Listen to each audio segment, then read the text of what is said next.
Political Mumbai channel को like share जरूर करें। Subscribe and bell icon press.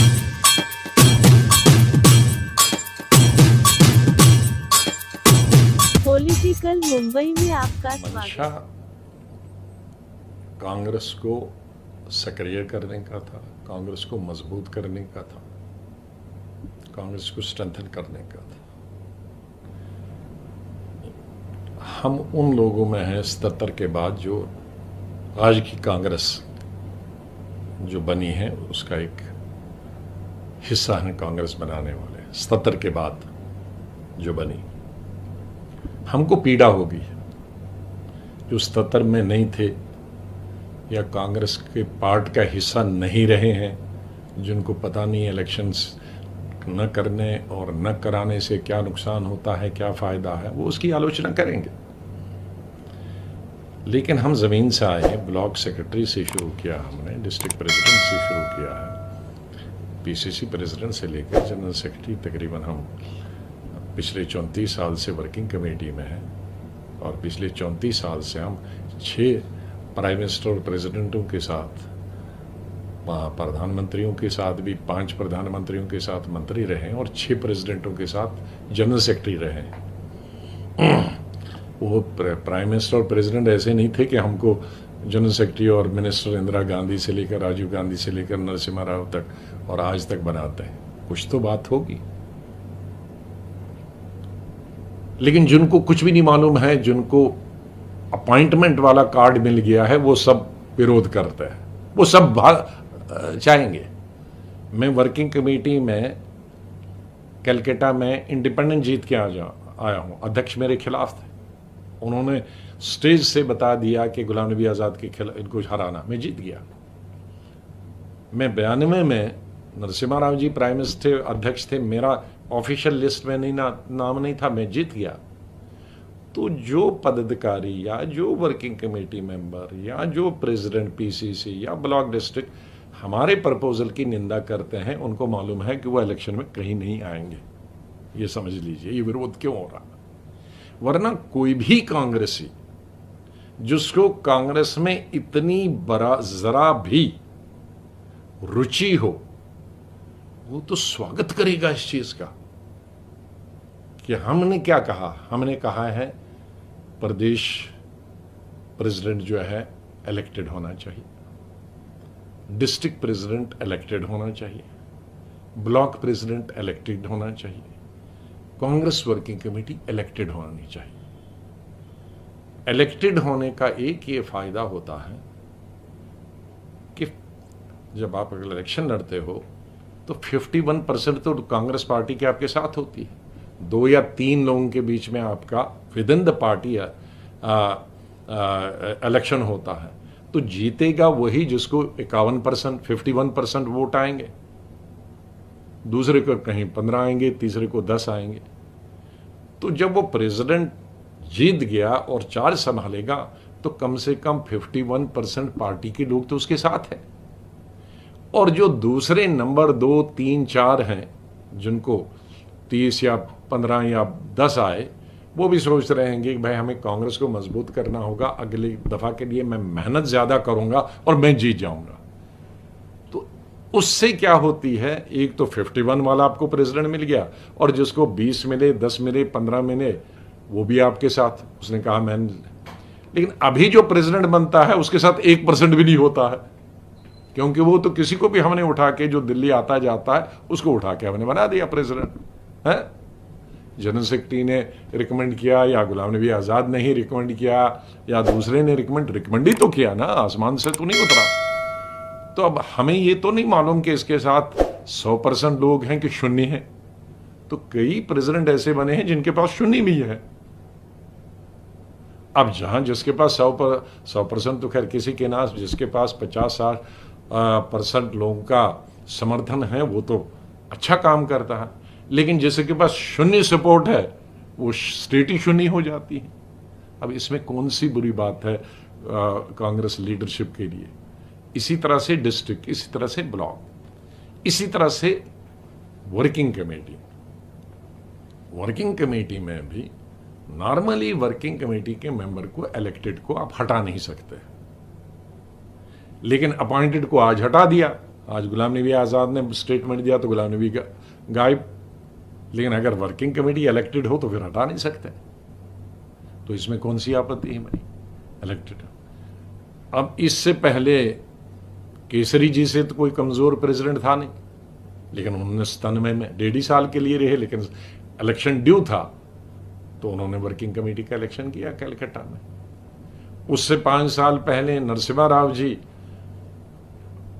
वो तकरीबन 3.5 साल ही कांग्रेस प्रेसिडेंट रहे, नहीं वो 5 साल ही रहे, 5 साल वो भी रहे, लेकिन 1.5 साल उन्होंने पुरानी कमेटी ही से काम चलाया। लेकिन उन्होंने भी आते 91 में वो कांग्रेस प्रेसिडेंट बने और प्राइम मिनिस्टर बने, लेकिन 92 में ड्यू थे इलेक्शन पार्लियामेंट में, तो उन्होंने तिरुपति में इलेक्शन कराई वर्किंग कमेटी की, उसमें भी हम जीत के आए इंडिपेंडेंट कैंडिडेट। तो उन्होंने रोका। तो हम ये कह रहे हैं कि 23 साल से इलेक्शन नहीं है। हम जब सरकार में हैं, यूपीए 1 यूपीए 2, तो शायद सरकार के दम पे पार्टी चलती है, लेकिन जब विपक्ष में है और सरकार सत्ताधारी पार्टी बहुत मजबूत है, उनके पास पावर भी है, सेंटर में है, स्टेट में है, उनके पास संगठन भी मजबूत है, एक संगठन ही 40-45 संगठन है, उनके पास संख्या भी है, उन्होंने वोट बेस भी बहुत बढ़ाया है। तो अगर मेरी पार्टी को 50 साल विपक्ष में बैठना है तो कोई इलेक्शन की जरूरत नहीं है। मुझे तो अब कुछ नहीं बनना है, मैं चीफ मिनिस्टर भी बन चुका हूं, 5 प्राइम मिनिस्टरों के साथ मंत्री भी रह चुका हूं, वर्किंग कमेटी 34 साल से हूं, जनरल सेक्रेटरी 15 दफा बना हूं, मुझको क्या चाहिए और। लेकिन जिनके लिए हम लड़ते हैं उनको पता ही नहीं होता है कि इलेक्शन की कीमत क्या है और हम क्यों कह रहे हैं। हम क्यों कह रहे हैं इलेक्शन करो, फायदा तुम्हें होगा। कल अगर किसी को प्राइम मिनिस्टर बनना है तो उसी को इससे फायदा बनेगा ना, कल किसी को मुख्यमंत्री बनना है तो उसी को फायदा होगा ना, कल नई जनरेशन को अगर यूनियन मिनिस्टर बनना है तो उन्हीं को फायदा होगा।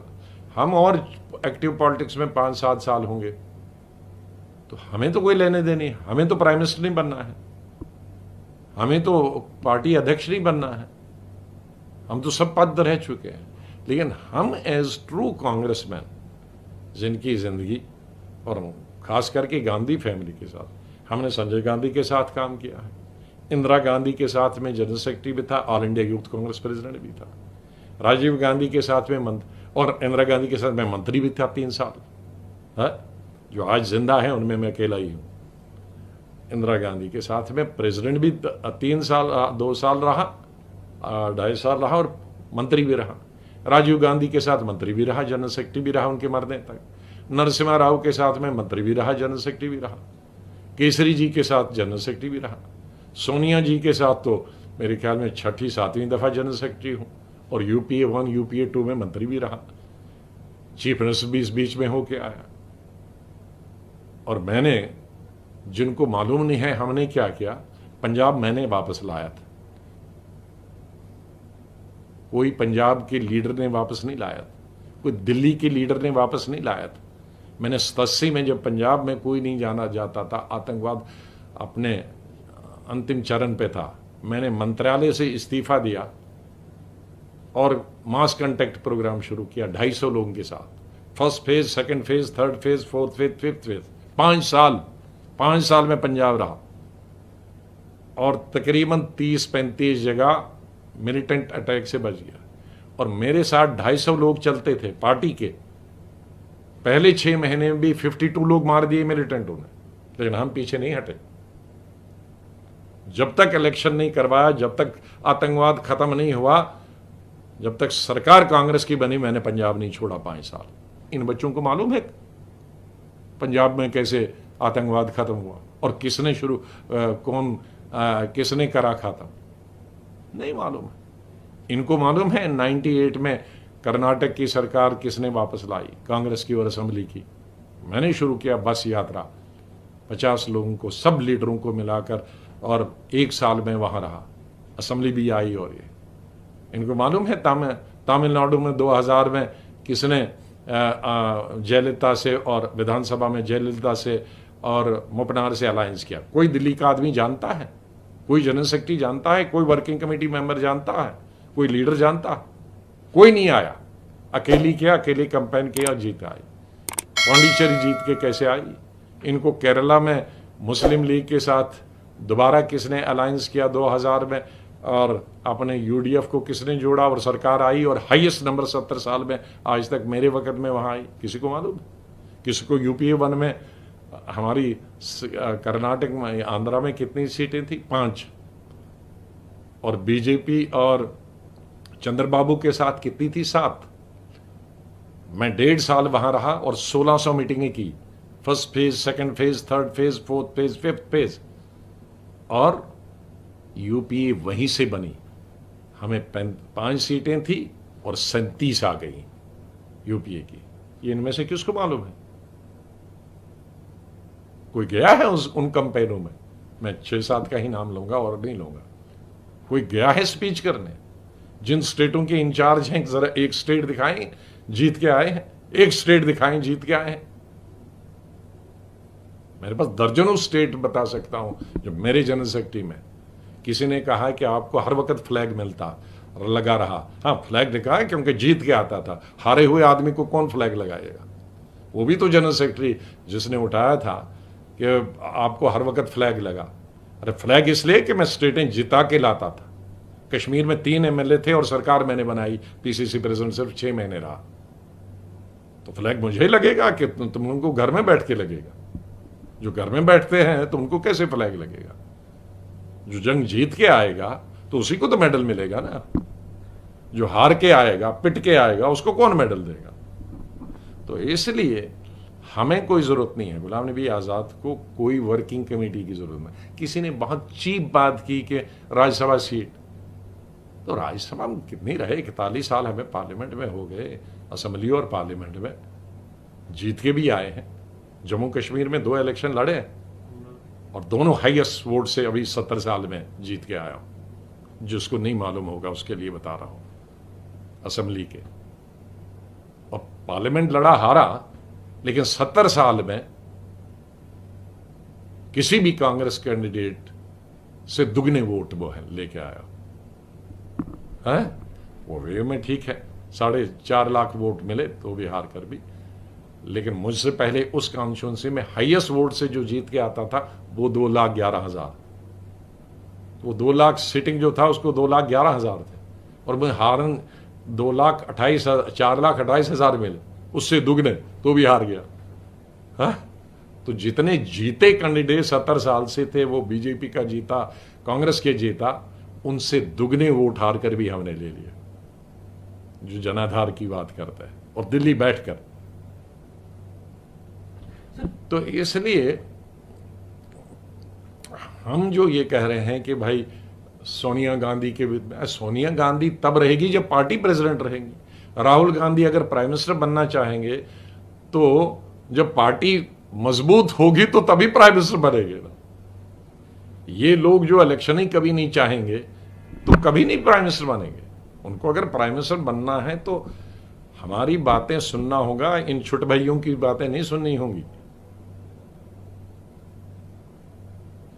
सर, क्या वजह लगती है कि आपको, जिसको आपकी क्या वजह लगती है कि मैंने बताया ना, कंसर्न मैं यही बता रहा हूं। जिनको मालूम है कि वो इलेक्शन स्टेट या डिस्ट्रिक्ट या वर्किंग कमेटी में जीत के नहीं आ सकते हैं, वो विरोध कर रहे हैं और वो लीडरशिप को भी गुमराह कर रहे हैं। जिसकी हिम्मत होगी वो नहीं करेगा, वो वेलकम करेगा। और या ट्रू कांग्रेसमैन होना चाहिए कि भाई कांग्रेस इलेक्शन से ही मजबूत हो सकती है, तो उसको वेलकम होना चाहिए। ठीक है, लीक होना बहाना है। लीक क्या? परसों वर्किंग कमेटी मीटिंग चल रही थी, क्या सारी प्रोसीडिंग्स बाहर सारा मीडिया नहीं कर रहा था लीक? तो अगर वो 1 महीना पहले की लेटर लिखी थी और 23 लोगों ने उस पर साइन किए थे, तो एक आदमी ने लीक की तो लीक की, लेकिन यहां तो वर्किंग कमेटी चल रही है और पूरी रनिंग कमेटी पूरे हिंदुस्तान की मीडिया में चल रही, तो उस लीक का क्या हुआ? सवाल लीक का नहीं है, सवाल है कि हमने जो मुद्दे उठाए इलेक्शन ब्लॉक का होना चाहिए, डिस्ट्रिक्ट का होना चाहिए, पीसीसी का होना चाहिए, वर्किंग कमेटी का होना चाहिए, फुल टाइम प्रेसिडेंट होना चाहिए। इसमें किस कांग्रेस को आपत्ति होनी चाहिए? क्यों होनी चाहिए? इसमें सोनिया गांधी का अपमान कहाँ है? इसमें राहुल गांधी का अपमान कहाँ है? वो सोनिया गांधी और जो अपमान की बात करते हैं वो सोनिया गांधी और राहुल गांधी को ही जानते हैं। हम इंदिरा गांधी को भी जानते हैं, संजय गांधी को भी जानते हैं और राजीव गांधी को भी जानते हैं और फैमिली की तरह जानते हैं। जितना वो तो इनका आदर संजय गांधी इंदिरा गांधी सोनिया गांधी का और राहुल गांधी का आदर इसलिए करते हैं कि वो पार्टी प्रेसिडेंट है, उनसे कुछ मिलेगा। लेकिन हमारा तो पर्सनल अटैचमेंट, फैमिली अटैचमेंट, तीसरी जनरेशन से, तो हमसे ज्यादा वो वफादार हो गए, हमसे ज्यादा वो लॉयल्टी हो गए। मैं तो ऐसे आदमी को सबसे जो चापलूसी करते हैं वो सबसे लीडर के डिसलॉयल होते हैं। जो सच बात कहे लीडर को ठीक करने के लिए, लीडर में अगर कोई गलतियां खामियां हैं उस गलतियों को ठीक करने के लिए, और संगठन के लिए, तो वही लॉयलिस्ट होता है। वो लॉयलिस्ट नहीं होता है, वो चापलूस होता है जो लीडर की कमजोरी को कहेगा तुम ठीक हो, संगठन की कमजोरी को कहेगा नहीं कुछ सब ठीक है। उसको मैं कांग्रेसमैन और लॉयल नहीं समझता, उसको मैं लीडर का भी डिसलॉयल समझता हूं, पार्टी का भी डिसलॉयल समझता हूं। सर आपने इंदिरा जी के साथ काम किया, राजीव संजय गांधी के साथ, संजय गांधी जी के साथ हाँ। काम किया, तो आप गांधी पूरे गांधी परिवार के साथ आपके एसोसिएशन बहुत सालों से है। पॉलिटिकल से ज्यादा पर्सनल है। तो आप जब आपको मालूम है संजय गांधी और उसकी साली, संजय गांधी की पत्नी हॉस्पिटल में थी, सिजेरियन हुआ था, लेकिन वो मेरी शादी में 3 दिन श्रीनगर थे और बजट सेशन चल रहा था 81 का। ये रिलेशन है हम लोगों के। सर अब मिसेस गांधी ने आपसे बात करी और एक बड़ा उसी में स्टेटमेंट देखो, पढ़ा गया कि सवाल ये है, इट्स अ फैमिली। ना देखो, सोनिया गांधी जी से कोई प्रॉब्लम नहीं है। सोनिया गांधी जी ने जिस तरीके से 20 साल चलाया, कोई चला नहीं सकती, कोई महिला नहीं चला सकती जो राजनीति में न हो। इंदिरा गांधी तो राजनीति से बचपन से, स्कूल से राजनीति वो चला सकती थी, लेकिन सोनिया गांधी जी जो राजनीति में थी ही नहीं, दूर दूर तक, उसका प्रेसिडेंट के रूप में पार्टी को चलाना और सब ग्रुप को लेके चलना कोई छोटी बात नहीं है। उस पर तो कहीं था नहीं। लेकिन अभी जो मामला था कि राजीव जी ने रिजाइन कर दिया, सोनिया गांधी जी को अब रिजाइन कर दिया, कोई प्रेसिडेंट नहीं है। सोनिया गांधी को हमें लोगों ने कहा था कि भाई आप कम से कम जब तक इलेक्शन हो जाए तब तक चलो। 1 साल हो गया था, अब हमें मालूम था कि सोनिया गांधी अब 1 साल के बाद नहीं कंटिन्यू करना चाहेंगी, क्योंकि इंटीरियम प्रेसिडेंट है। इंटीरियम प्रेसिडेंट तो परमानेंट नहीं चला सकता ना, मैक्सिमम 6 महीने 1 साल चला सकता। तो फिर हमने की कि भाई राजीव गांधी, संजय गांधी, राहुल गांधी जी बनना नहीं चाहते, आपका टर्म खत्म हो गया, आप कंटिन्यू करना नहीं चाहते, तो have a full time president. Simple मांग थी हमारी, फुल टाइम प्रेसिडेंट हो, पार्लियामेंट्री बोर्ड बनाया जाए, इलेक्शन वर्किंग कमेटी के हों, इलेक्शन पीसीसी प्रेसिडेंट के हों, इलेक्शन डिस्ट्रिक्ट प्रेसिडेंट के हों और इलेक्शन ब्लॉक प्रेसिडेंट के हों, तभी कांग्रेस मजबूत हो सकती है और तभी आप बीजेपी का मुकाबला कर सकते हो। अब इस पे अगर किसी कांग्रेसी को आपत्ति नहीं है, मुझे संदेह है कि वो कांग्रेस में है या किसी और के साथ। सर आपका जो आरोप हम पर लगाते हैं किसी और के साथ है, मुझे संदेह है कि वो किसके साथ है। सर आपको सीडब्ल्यूसी में फैसला लिया गया, अब उससे क्या आप देखें, हम बहुत सारे लोग कहते हैं, मुझसे सवाल पूछते हैं अब क्या, अब बात खत्म होगी, अब क्या है, चैप्टर अभी तो क्लोज है। हमारी मांग थी कि एक फुल टाइम प्रेसिडेंट होना चाहिए, तो सोनिया जी और राहुल जी ने, मैं उनको क्रेडिट देता हूं, उन्होंने कहा कि अभी 1 महीने के अंदर इलेक्शन करो। उन्होंने दोनों ने कहा, किसी और ने 1 महीने का नहीं कहा, सोनिया जी और राहुल जी ने कहा 1 महीने के अंदर कहा। ये तो हम लोगों ने, चिदम्बरम ने, मैंने भी, बाकी सब साथियों ने कहा कि 1 महीने में संभव नहीं है। कोविड है, कोविड अगर नहीं होता तो संभव है। 1 महीने कोई दिल्ली की सरकार, केंद्रीय सरकार हमको दिल्ली में इजाज़त नहीं देगी 3-4 हज़ार लोगों को किसी एक जगह। तो इसीलिए सब लोग मिलकर, चाहे वो सिग्नेटरीज हों या नॉन सिग्नेटरीज हों, जिनमें थोड़ा बुद्धि है, उन्होंने ये बता दिया कि 6 महीने रखो कैप, ऊपर की कैप, चाहे फिर 2 ही महीने में हो, 3 ही महीने में हो, 4 ही महीने में हो, लेकिन 6 महीने तो रखो। 1 महीने में संभव नहीं है। और फिर हम सब ने मिलकर रिक्वेस्ट की सोनिया जी से एक बार फिर कि भाई आपने इतने साल हम पर कृपा की है, तो आप अभी 6 महीने और चलाओ ये इलेक्शन, और किसी अब तीसरा इंटीरियम प्रेसिडेंट नहीं हम बनना किसी को चाहते थे, उससे और पार्टी को नुकसान होगा, आप ही इंटीरियम, आपकी अध्यक्षता। और उन्होंने मान लिया। और उन्होंने अच्छी लीडरशिप क्वालिटीज़ दिखाई।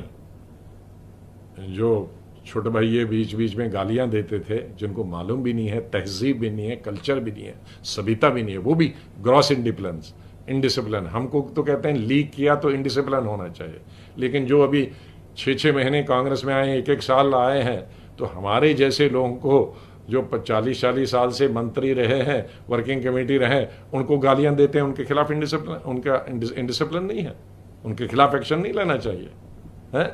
जिस भाषा का उन्होंने प्रयोग किया उसके खिलाफ एक्शन नहीं लेना चाहिए।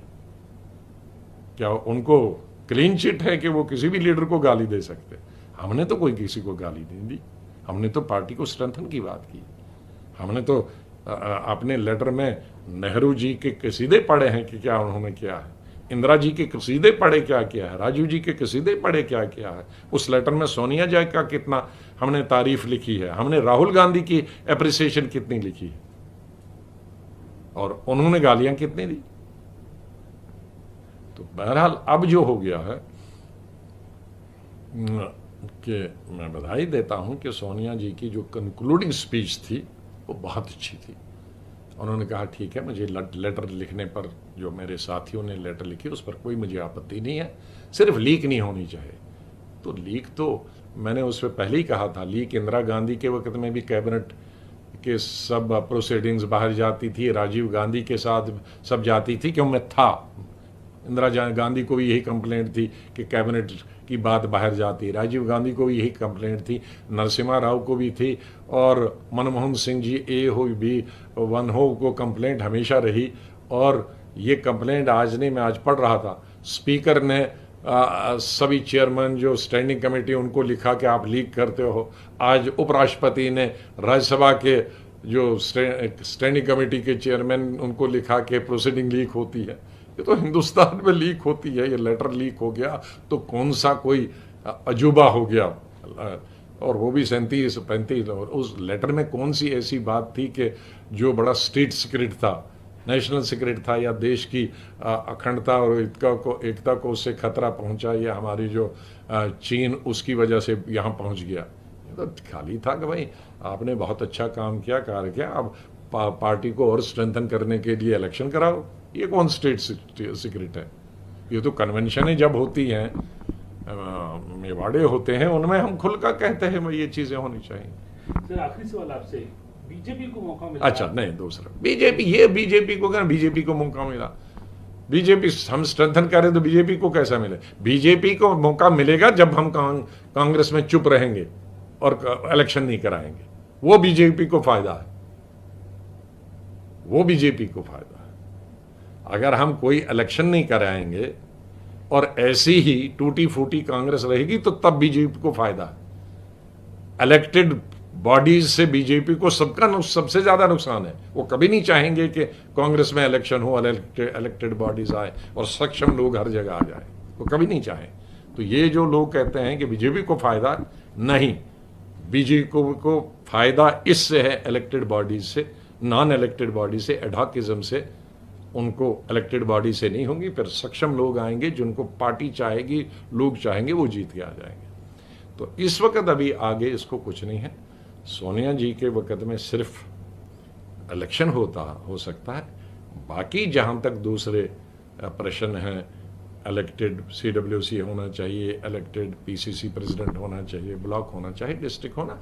मैं जो भी अध्यक्ष आए, जो भी नया अध्यक्ष आए, हम सोनिया जी पर वो बोझ नहीं डालना चाहिए और ऐसी मांग भी हम नहीं करनी चाहिए। हम जस्टिस नहीं कर पाएंगे, ये गलत बात होगा, अनुचित होगा कि हम सोनिया जी को कल दोबारा लेटर लिखेंगे आप ये इलेक्शन करें, नहीं, गलत बात।